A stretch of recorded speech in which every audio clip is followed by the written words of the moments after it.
Hello again, internet friends. Matt with Eddie's Guitars coming to you as always from St. Louis, Missouri.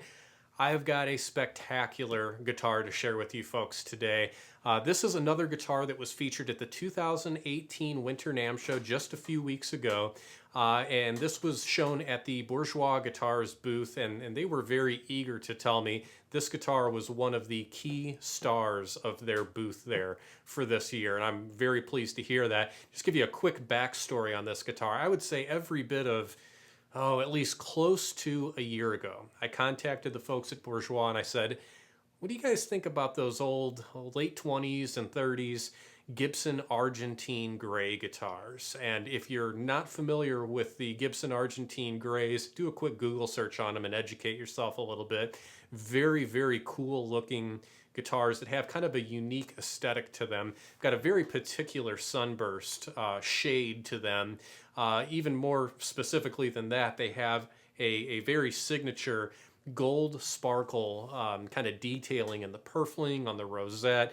It really gave them a very unique and very cool look to those old Gibson guitars. And Dana responded wholeheartedly with enthusiasm. I was really excited about it myself. He sounded like he was excited too, and he went to work. He pulled out a whole bunch of tops, kind of raw tops that weren't going to be used on guitars, and started test spraying different sunbursts on these tops. And I know he went through quite a number of them before he felt he landed on a particular color shade of sunburst that he really felt was ideal for the project. Even beyond that, the gold sparkle material itself, he ordered in and tested a whole bunch of different gold sparkle material for this project. I'm very pleased to say this particular aesthetic from Bourgeois will be exclusive to Eddie's Guitars.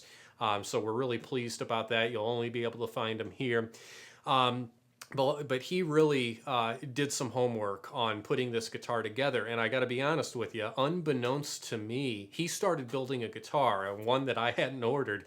And my initial thought was the platform that this kind of look should go on would be one of his L-DBO guitars, which was kind of the natural fit in my mind. That seemed to resonate with Dana as well. And hence this guitar was born. This happens to be what they lovingly refer to as an L-DB2 12 fret. The L-DB2 being kind of a continuation of the L-DBO that's been very successful in the last few years with Dana. And you can see that the top that he started with was one of his signature age tone Adirondack spruce tops. This is a torrefied Adirondack top. And that shade of sunburst is just absolutely gorgeous. I love the color. I love just the kind of brown vibe to it. And you can clearly see that gold sparkle purfling bordering the entire top of the guitar, as well as on the large outer ring of the rosette here. I love that he kept the pickguard off the top of the guitar to really kind of showcase the full depth of the sunburst. Just a really nice touch. A small detail, but an exceptionally cool detail this guitar has are actually its bridge pins. These bridge pins will only be on this actual guitar. He only had one set of them. They're basically one of a kind. And he's had these bridge pins in his stash for quite a long time. I would say at least for the last decade, if not probably actually longer. They're actually ebony bridge pins. But each one is inlaid with a zircon stone. So they basically look like little diamonds inlaid into each bridge pin there, which is a pretty sharp little detail. Again, he only had one set. This is the only actual guitar that will feature these bridge pins. In the future, I do have more of these on order. In the future, these will come with the fossilized ivory bridge pins, which is another great option for sure. You can see that the body, the neck, and the headstock are all bound in grained ivoroid. Very nice touch, kind of traditional look. The bridge of the guitar, you can see it's a rectangular bridge, is Guatemalan rosewood, as is the fingerboard. And the fingerboard, you can see, has the what he refers to as the Diamonds and Arrows inlay package. This is my #1 favorite inlay package that Dana offers. It's absolutely gorgeous and really looks nice on top of that Guatemalan rosewood, I've got to say as well. The back and sides of this guitar are a master grade set of highly flamed koa. You can see a healthy portion of totally book matched sapwood going right down the center of the back. There's actually sapwood extended onto the sides of the guitar as well, which are also exceptionally well book matched. So just a beautiful, breathtaking set of wood here. And like I mentioned, this is a 12 fret guitar. It does have a 1 and 23/32 nut width, and also the 2.2 inch spacing down here at the bridge.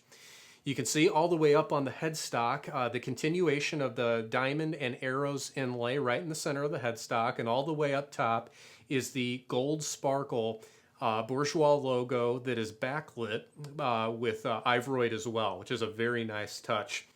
There's, of course, gold Waverly tuning machines with grained Ivoroid buttons kind of tying in with the rest of the binding material on the guitar.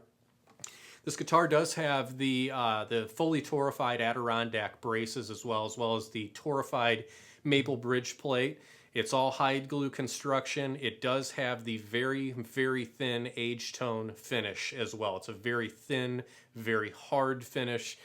Cures up basically immediately and makes for a really durable but resonant guitar with a really just a nice thin layer of finish on there. Really let the guitar kind of breathe and everything. You know, being it's a relatively smaller size guitar, it's absolutely phenomenal for fingerstyle playing. It will definitely hold up to a pick pretty well too. I think that's kind of the Adirondack speaking there. So let's go take a listen to a little bit of finger picking as well as a little bit of flat picking on this guitar.